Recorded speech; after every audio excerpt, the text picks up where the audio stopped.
Deja vu. Pernah ngerasa kayak udah ngalamin sesuatu padahal baru pertama kali. Misalnya, kamu duduk di warung kopi, terus tiba-tiba ngerasa, loh, gua pernah di sini deh. Padahal jelas-jelas belum pernah. Itu namanya deja vu. Kayak otak ngeluarin data yang salah dari hard disk memori.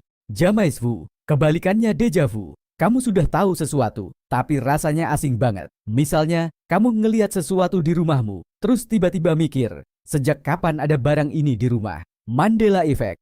Ingat buntut Pikachu ada hitamnya. Ternyata salah. Banyak orang salah ingat hal yang sama. Ini bukti bahwa memori kolektif bisa error bareng-bareng. The Doorway Effect. Pernah masuk kamar terus lupa mau ngapain, padahal di ruang tamu udah niat ambil sesuatu. Pas balik lagi ke ruang tamu baru inget lagi. Nah, ini disebut Doorway Effect. Otak kita kayak ngapus cache pas pindah ruangan. Jadi niat yang barusan langsung ke reset. Time dilation. Waktu bisa terasa lebih lambat atau lebih cepat tergantung kondisi emosional. Misalnya, kamu nungguin teman yang belum siap pas dijemput. 5 menit kerasa kayak sejam. Tapi kalau liburan, sehari lewat gitu aja. Missing time. Biasanya dikaitkan sama kondisi hipnosis, trauma, atau kelelahan berat.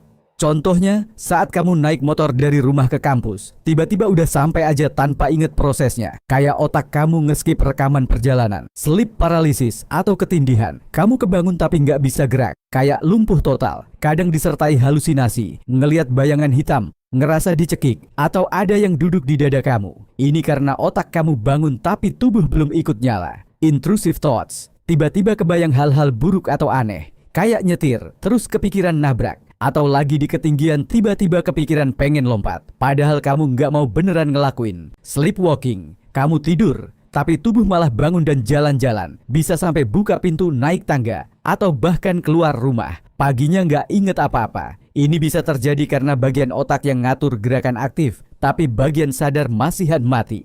False memory. Pernah yakin banget cerita masa kecil kamu kayak gini gitu. Tapi pas dicek ke keluarga, ternyata salah semua. Itu namanya false memory. Otak nyusun ulang kenangan pakai imajinasi. Memory blocking. Pernah nggak nama seseorang udah di ujung lidah, tapi nggak keluar-keluar? Itu loh, yang mukanya kayak, siapa ya?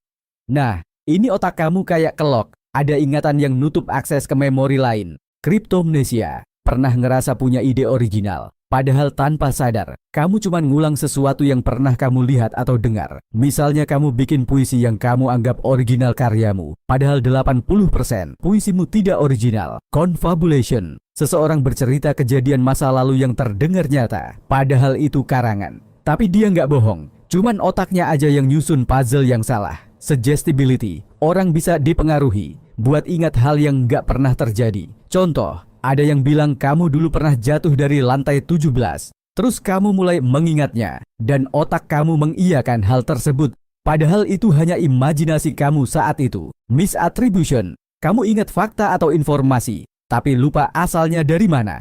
Kayak, kamu yakin banget dapat info dari guru, padahal dari Twitter. Priming. Tanpa sadar, apa yang kamu lihat sebelumnya bisa ngaruh ke keputusan berikutnya. Contohnya, abis nonton film horor, jalan lewat gang sempit jadi terasa lebih serem dari biasanya.